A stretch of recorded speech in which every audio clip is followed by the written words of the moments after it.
이번 영상에서는 최신 의학 진료 지침과 대규모 임상시험 결과들을 근거하여 허혈성 심질환에 대한 인식 변화와 당신의 생명을 지킬 완벽한 일상 전략을 공개합니다. 3,500년 전 이집트 무덤에서 미라 하나를 발굴했습니다. 파라오 메렘프타를 비롯한 고위층들의 미라였죠. 고고학자들이 이 미라들을 최신 CT 스캐너에 넣고 돌렸을 때 그 고대 세계에서는 절대 존재해서는 안 될 무언가를 발견했어요. 아, 그 유명한 연구 말씀이시군요. 죽상경화증 흔적 말이죠. 네네, 맞아요. 현대 직장인들의 심정을 멈추게 만드는 완벽히 똑같은 형태의 죽상경화증, 즉 혈관에 찌꺼기가 쌓여서 굳어버린 흔적이었습니다.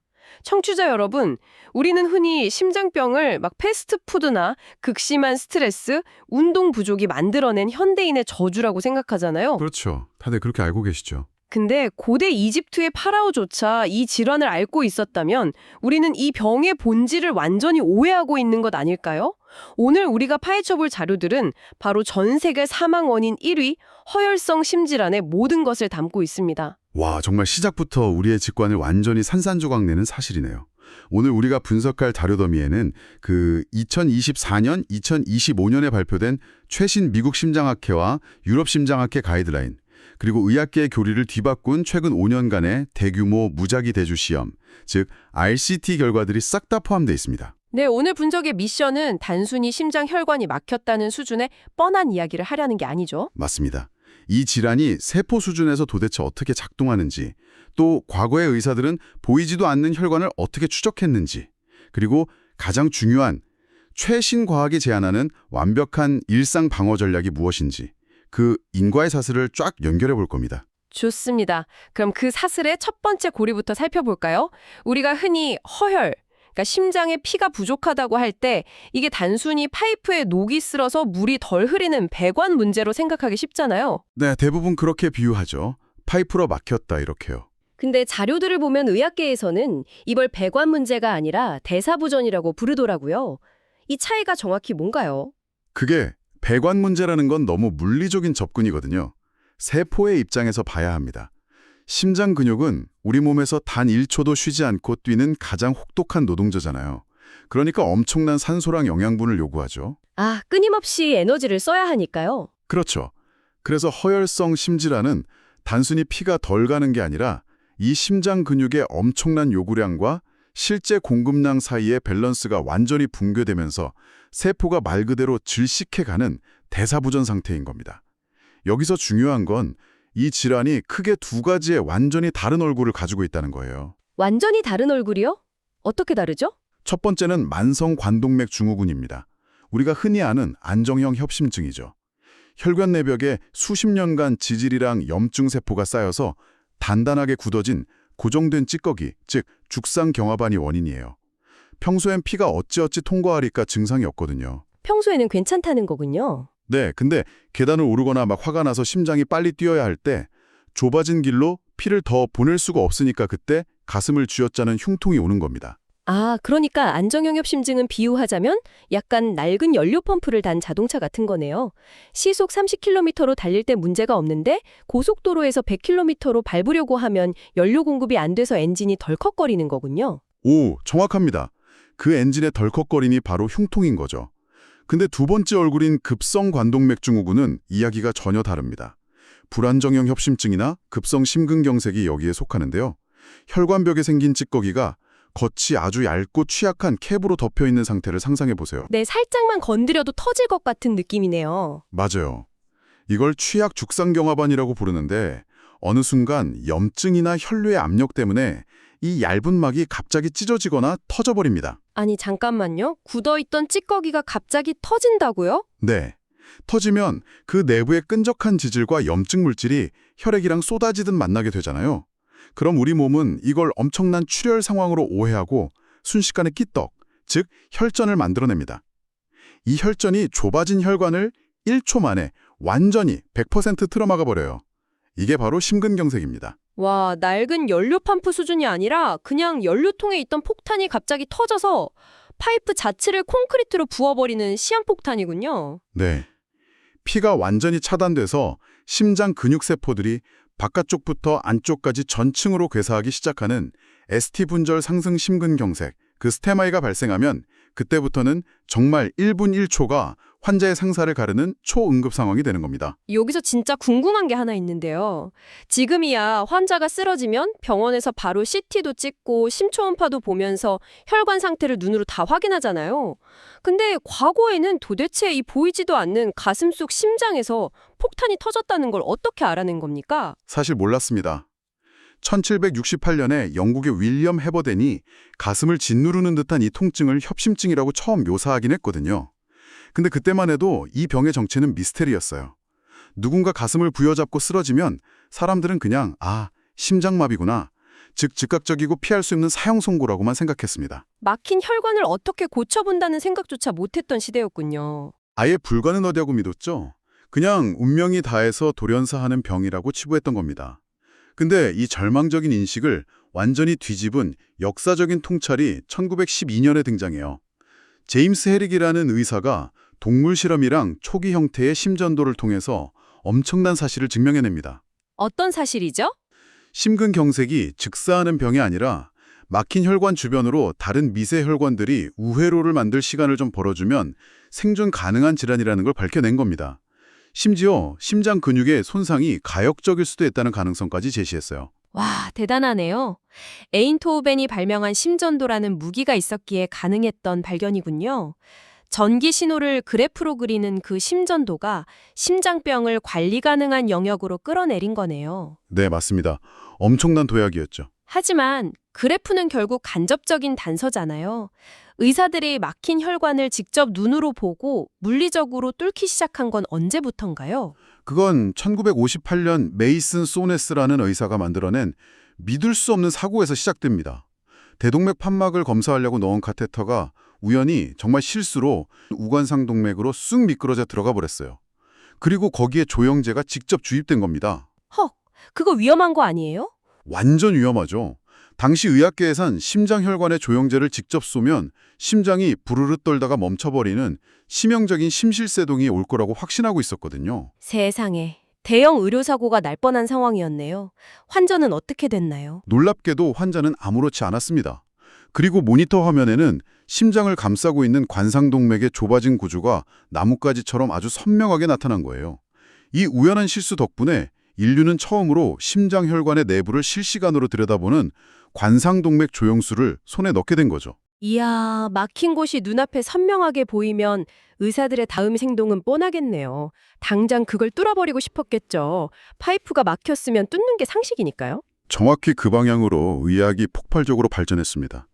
1960년대 데스몬드 줄리안이 관상동맥 집중치료실, 즉 CCU를 도입해서 사망률을 절반으로 낮췄고요.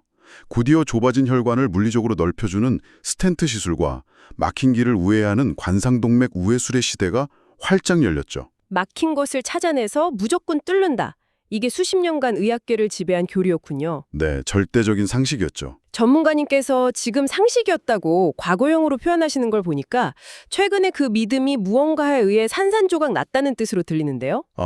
예리하십니다. 최근 5년 사이에 발표된 대규모 임상 연구들이 그 견고했던 상식을 완전히 뒤흔들어 놨습니다. 오늘 심층 분석의 가장 핵심적인 반전인데요. 2020년에 의학계를 충격에 빠뜨린 아이스케미아 연구부터 볼까요? 네, 어떤 연구였죠? 연구진이 중등도 이상의 허혈을 가진 안정형 협심증 환자들을 두 그룹으로 나눴어요. 한 그룹은 발견하자마자 예방적으로 스텐트를 뚫어줬고 다른 그룹은 스텐트 없이 빡빡하게 최적 약물 치료, 즉 OMT만 진행했습니다. 결과가 어땠을 것 같으세요? 아니 근데 잠깐만요. 안정형이면 당장 터지진 않았지만 언제 터질지 모르는 폭탄을 안고 있는 거잖아요. 당연히 미리 뚫어주고 길을 넓혀준 스텐트 그룹의 사망률이 훨씬 낮았겠죠. 안 그런가요? 전 세계 의사들이 다 그렇게 믿었습니다. 하지만 결과는 충격적이었어요. 미리 스텐트를 넣는 것이 약물 치료만 한 것보다 환자의 장기적인 생존율을 높이거나 심근경색 발생률을 전혀 단 1%도 낮추지 못했습니다. 네, 아예 차이가 없었다고요? 네. 심지어 2024년에 발표된 프리벤트 연구를 보면요. 당장이라도 파열될 것 같은 얇은 캡을 가진 취약 죽상경화반에 선제적으로 예방적 스텐트를 넣었을 때조차 또 스텐트로 인한 재시술률 정도만 줄였지 하드 엔드포인트인 심혈관 사망이나 심근경색 그 자체를 줄이는 데는 실패했습니다. 아니, 이 부분이 진짜 이해가 안 가던데요. 막혀가는 길을 미리 뚫어주면 피가 잘 통하고 당연히 심장이 안전해져야 하는 거 아닌가요? 스텐트가 생존율을 못 높인다니 도대체 의사들이 뭘 놓치고 있었던 거죠? 우리가 죽상경화증이라는 병을 너무 단순하게 국소적인 파이프의 이물질로만 착각했던 겁니다. 사실 죽상경화반은 물리적인 돌덩이가 아니라 혈관 내피세포 전체에 쫙 퍼져 있는 활성 상태의 염증 반응이거든요. 아, 염증이요? 네, 스텐트는 당장 눈에 보이는 1에서 2cm의 좁아진 배관을 넓혀줄 수는 있지만 혈관 전체에 번지고 있는 그 염증의 불길을 끄지는 못하는 겁니다. 아, 그러니까 산에 불이 번지고 있는데 나무 한 그루 주변에만 방화벽을 쳐놓고 안심하고 있었던 거군요. 방화벽 밖의 다른 나무에서 불이 붙으면 어차피 산불은 똑같이 나는 거니까요. 와, 너무 완벽한 비유입니다. 스텐트는 그 특정 나무 한 그루를 지킬 뿐 숲 전체의 생태계를 바꾸지 못하니까요. 게다가 2022년과 2024년에 연이어 발표된 Revived BCIS-2 연구를 보면요. 심장 펌프 기능이 35% 이하로 심각하게 떨어진 심한 혈혈성 심부전 환자에게조차 스텐트 삽입은 약물 치료 대비 장기 생존율을 전혀 계산하지 못했습니다.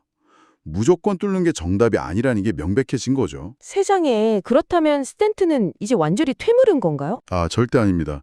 오해하시면 안 되는 게요. 아까 말씀드린 급성 관동맥 증후군, 즉 이미 혈관이 꽉 막혀서 심장세포가 실시간으로 죽어가고 있는 심근경색이나 심인성 쇼크 상황에서는 이야기가 완전히 다릅니다. 불이 붙다 못해 지금 당장 집이 무너지고 있는 상황이니까요. 아, 그럴 땐 무조건 뚫어야죠. 맞습니다. 이런 초응급 상황에서는 컴플리트 연구나 코퍼레이트 샥 연구 결과가 증명하듯이 즉각적으로 막힌 주범 혈관을 완전히 개통해주는 것만이 환자를 살리는 유일한 길입니다. 하지만 환자가 안정적인 상태라면 무분별한 스텐트보다는 전신적인 염증과 지지를 꽉 잡는 최적 약물 치료가 근본 원칙이라는 게 2025년 최신 가이드라인의 핵심이에요. 아, 상황에 따라 완전히 다른 거군요. 네, 그리고 스텐트가 불가피할 때도 옛날처럼 그냥 감으로 하는 게 아니라 혈관 내 초음파나 광관섭 단층 촬영 같은 최첨단 영상 장비로 혈관 속을 아주 정밀하게 분석해서 맞춤형으로 시술해야만 최고 등급의 권고를 받게 됩니다. 결국 물리적 배관공사에서 화학적 염증 억제로 패러다임이 완전히 넘어간 거네요. 그럼 도대체 이 최적 약물 치료, OMT라는 게 어떤 마법의 약들을 쓰길래 스텐트를 이겨버린 건가요? 마법이라기보단 목표치의 혁명이라고 보셔야 합니다. 과거에는 나쁜 콜레스테롤이라 불리는 LDL 수치를 한 130 정도로만 낮춰도 의사들이 아주 훌륭하다고 했어요. 그러다가 170으로 점점 기준이 혹독해지더니 최신 지침에서는 매우 고위험군이나 재발 환자의 경우 LDL 수치를 55 미만, 심지어 40 미만까지 떨어뜨리라고 권고하고 있습니다. 40이요? 혈압도 그렇게 빡빡하게 관리하나요? 네, 혈압 역시 스프린트 연구를 근거로 수축기 혈압을 120 미만으로 강력하게 조절하는 것이 생존율을 높인다는 걸 완전히 증명했죠. 의학계의 모토가 더 낮을수록 좋다를 넘어서 이제는 더 일찍 낮출수록 좋다로 진화한 겁니다. 아니, 근데 전문가님, LDL을 40 미만으로요? 우리 세포병 만들고 호르몬 만드는데 콜레스테롤이 필수적이잖아요. 수치를 그렇게 바닥까지 긁어내면 뇌출혈 위험이 커지거나 몸이 망가지는 거 아닙니까? 진료실에서도 환자분들이 딱 그 걱정을 제일 많이 하십니다. 하지만 수많은 뇌출혈 관련 추적 관찰과 대규모 임상 데이터를 다 종합해본 결과 매우 낮은 LDL 수치로 인한 뚜렷한 부작용은 입증되지 않았어요. 아, 정말요? 네. 반면에 그걸 낮춤으로써 얻는 잔여 심혈관 위형, 즉 돌연사나 재발을 막는 이득은 정말 압도적으로 큽니다. 간에 있는 콜레스테롤 수용차를 팍 늘려서 피 속의 찌꺼기를 스펀지처럼 빨아들이게 만드는 강력한 스타팅 제저가 1994년 4S 연구를 통해 처음 그 기적을 입증했고요. 이제는 완전히 새로운 메커니즘의 약들이 전선을 지키고 있죠. 새로운 약들이라면 어떤 게 있나요? 대표적인 게 PCSK9 억제제입니다. 우리 간이 피 속의 콜레스테롤을 흡수하는 수용체를 재활용하지 못하게 파괴하는 특정 효소가 있거든요. 이 주사제는 그 효소 자체를 아예 억제해버려요. 그래서 간이 무한대로 콜레스테롤을 빨아들이게 만드는 엄청난 약이죠. 와, 기발하네요. 그리고 정말 재미있는 약이 하나 더 있는데 바로 SGLT2 억제제입니다. 이름이 엄청 어렵네요. 그것도 심장약인가요? 놀랍게도 이건 원래 당뇨약으로 개발됐습니다. 소변으로 포도당이랑 나트륨을 강제로 배출시키는 약이거든요. 근데 EMPARCGOU 아웃컴이라는 연구를 해보니까 이 약이 소변으로 수분과 나트륨을 쫙 빼주면서 심장 펌프에 가해지는 물리적인 압력과 부하를 극적으로 덜어주는 효과가 입증된 겁니다. 아, 당뇨약인데 심장에 가해지는 부담을 덜어주다 보니까 심혈관 사망률을 확 낮춰버린 거군요. 완전 신분상승을 했네요. 네, 맞아요. 아스피린과 클로피도그렐 같은 이중 항혈소 환자가 혈전을 막는 기본 방패라면 이런 신약들은 심장 생태계 전체를 복구하는 역할을 하는 거죠. 약들의 발전이 정말 공상과학 수준이네요. 근데 자료를 읽으면서 가장 답답했던 부분이 있습니다. 이런 최첨단 약을 한 움큼씩 먹으면서 정작 점심에 삼겹살 구워 먹고 저녁에 소주 마시며 담배 피우면 다 헛수고 아닌가요? 가이드라인을 보니까 생활 양식 개선 파트가 약물 파트만큼이나 엄청 두껍더라고요. 아유, 바로 그겁니다. 약물은 불을 끄는 소화기일 뿐이에요. 집에 자꾸 불쑤시개를 던져 넣으면 결국 다 타버리잖아요. 그래서 가이드라인은 매우 단호합니다. 흡연은 즉각 끊어야 해요. 1년만 금연해도 심혈관 사건 위험이 절반으로 뚝 떨어지거든요.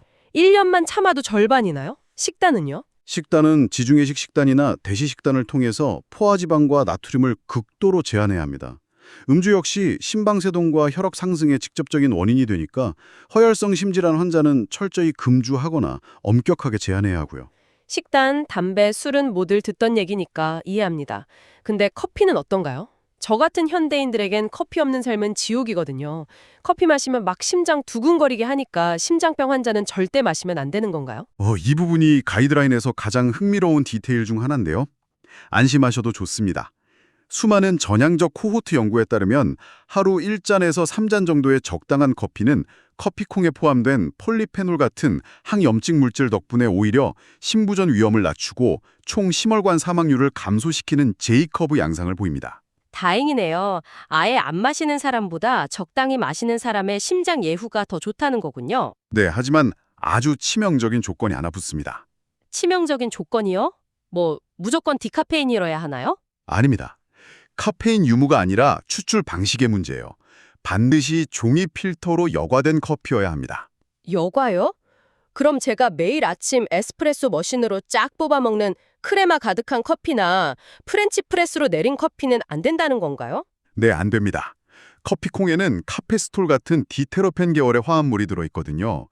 이 성분이 우리 간에 들어가서 콜레스테롤 합성을 팍 촉진해버려요. 혈중 콜레스테롤 수치를 급격히 높여버리죠. 우리가 크레마라고 부르는 그 기름기 있는 거품에 아주 잔뜩 들어있습니다. 헐, 크레마가 맛의 핵심인데 그게 콜레스테롤 폭탄이었군요. 근데 천만다행으로 이 카페스톨은 종이 필터를 통과하지 못하고 거의 100% 걸러집니다. 그래서 에스프레소 베이스의 아메리카노나 믹스커피 대신에 반드시 종이 필터로 내린 핸드 드립 커피나 여과식 커피를 드셔야만 콜레스테롤 상승 없이 심장 보호 효과만 쏙 빼먹을 수 있습니다. 와, 이거 진짜 소름 돋는 꿀팁이네요. 당장 저희 집 머신 옆에 종이 필터부터 사다 둬야겠습니다. 그럼 우리 청취자 여러분을 위해 약물부터 식단, 커피, 운동까지 이 모든 복잡한 최신 지침들을 싹 다 버무려서 당장 내일부터 실천할 수 있는 완벽한 루틴을 한번 짜볼까요? 아침에 눈 뜰 때부터 시작해보죠. 좋습니다. 우선 일강 계획표입니다.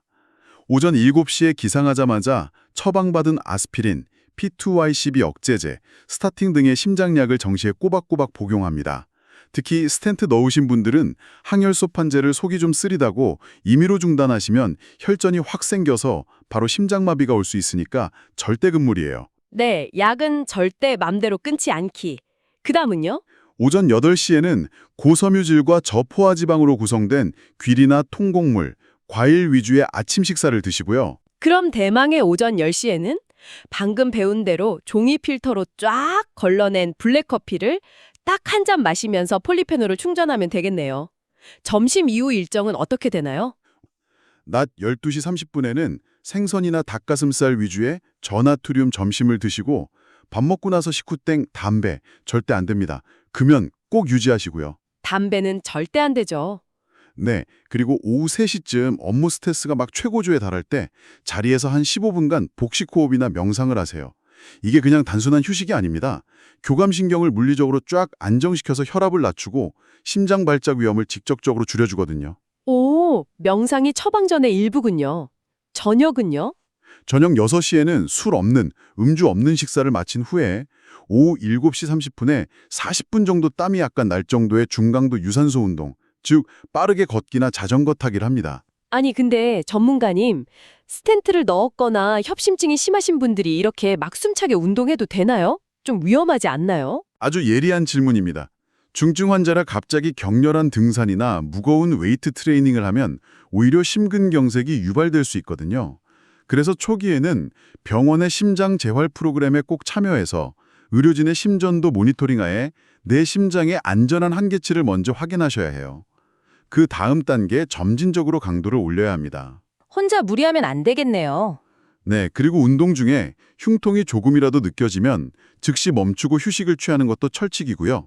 씻고 나서 밤 10시 30분에는 7시간에서 8시간의 충분한 수면을 위해 잠자리에 듭니다. 야, 하루가 정말 꽉 차 있네요. 그럼 주간 단위, 월간 단위로는 뭘 챙겨야 합니까?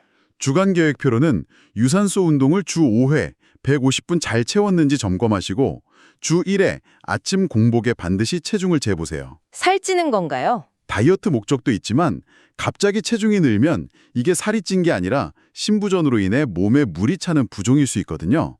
이걸 확인하는 겁니다. 아하, 붓기 확인용이군요. 네, 그리고 월간 계획표로는 매월 초에 지난달의 가정혈압이랑 심박수 기록지를 쭉 분석해 봅니다. 또 하나 중요한 게 심장병 환자는 우울증이 오면 예후가 극도로 나빠지거든요. 그래서 지역사회 걷기 동호회 같은 사회활동을 월 1, 2회 꼭 참여하셔야 합니다. 심장과 마음이 연결되어 있다는 거네요. 연간 계획은 어떻게 되나요? 마지막 연간 계획표입니다. 상반기엔 전문의 진료로 지질 패널이랑 간, 신장 기능을 피검사로 꼼꼼히 확인하시고요. 하반기엔 심장 초음파나 운동부하 검사로 내 심장에 혹시 아직 발견 안 된 잔여 허혈이 있는지 재평가합니다.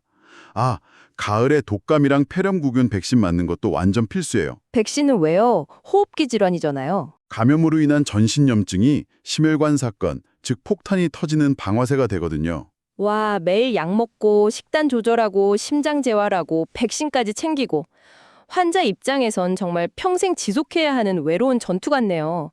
전문가님, 지금 이 시점에서 우리가 맞서 싸우고 있는 가장 큰 난제는 무엇입니까? 현재 심장학계의 가장 큰 난제는요. 아까 말씀드린 LDL 수치를 40 밑으로 싹싹 긁어내도 여전히 환자의 20에서 30%가 재발을 겪는다는 겁니다. 이걸 잔여염증 위험이라고 부르죠. 또 하나는 심장 펌프 기능은 정상 수치인데 심장 근육이 너무 뻣뻣해져서 피를 받아들이지 못하는 박출률 보존 심부전입니다. 요즘 고령화 때문에 환자가 정말 폭증하고 있죠. 그래도 돌파구가 있겠죠. 그럼요. 희망찬 미래 전략들이 이미 임상시험을 거쳐서 상용화 문턱에 와 있습니다. 첫째는 재생의학인데요. 드림 HF 연구처럼 중간엽 줄기세포를 이용해서 이미 괴사해서 흉터화되어 버린 심장 근육을 되살리려는 시도가 가시화되고 있습니다. 네, 죽어버린 세포를 살려낸다고요? 이거 진짜 공상과학 영화 아니에요? 더 놀라운 건 유전자 치료입니다. 환자들이 매일 밤 스타틴 약을 챙겨 먹기 힘드시잖아요. 그래서 인클리시랑 같은 RNA 기반 치료제가 개발됐습니다. 이거는 1년에 딱 2번, 6개월에 한 번씩 주사를 맞으면 콜레스테롤을 합성하는 간의 유전자 스위치를 아예 꺼버려서 LDL을 획기적으로 낮게 유지할 수 있어요. 와, 1년에 2번 주사라니. 알약 먹는 스트레스에서 해방이네요. 그렇죠. 마지막으로 시술의 초정밀화입니다. AI가 혈관 내부 영상을 픽셀 단위로 분석해서 취약 죽상경화반의 파열 위험도를 미리 쫙 예측해주고요. 의료용 로봇이 인간의 미세한 손떨림까지 배제한 채 0.1mm의 오차도 없이 스텐트를 최적의 위치에 삽입하는 신기술들이 속속 임상 현장에 도입되고 있습니다. 정말 가슴이 벅차오르는 여정이었습니다. 그 3,500년 전 파라오의 굳어버는 혈관에서 시작해서 해릭의 심전도로 병을 눈으로 확인하고 우연히 발견된 조영술로 무조건 혈관을 뚫어대던 시대를 우리가 지나왔잖아요.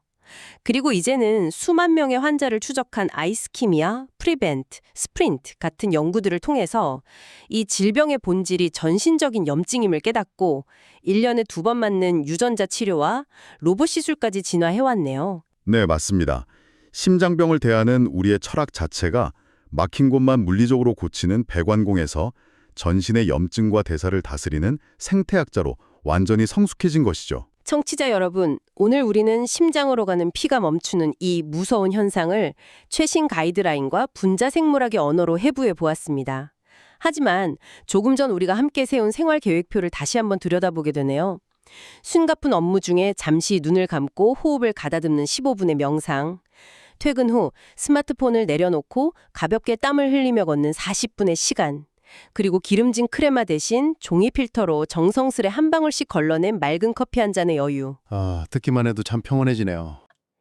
그것은 성과와 속도만을 강요하는 이 팍팍한 현대사회 속에서 혹사당하던 내 심장에게 사과하고 잃어버렸던 나 자신을 온전히 돌보는 시간을 되찾는 과정 그 자체 아닐까요? 청취자 여러분의 심장은 지금 여러분이 원하는 가장 편안한 속도로 뛰고 있습니까? 오늘 저희가 준비한 심층 분석은 여기까지입니다. 다음 시간에도 여러분의 뇌를 깨울 흥미로운 자료들과 함께 찾아오겠습니다.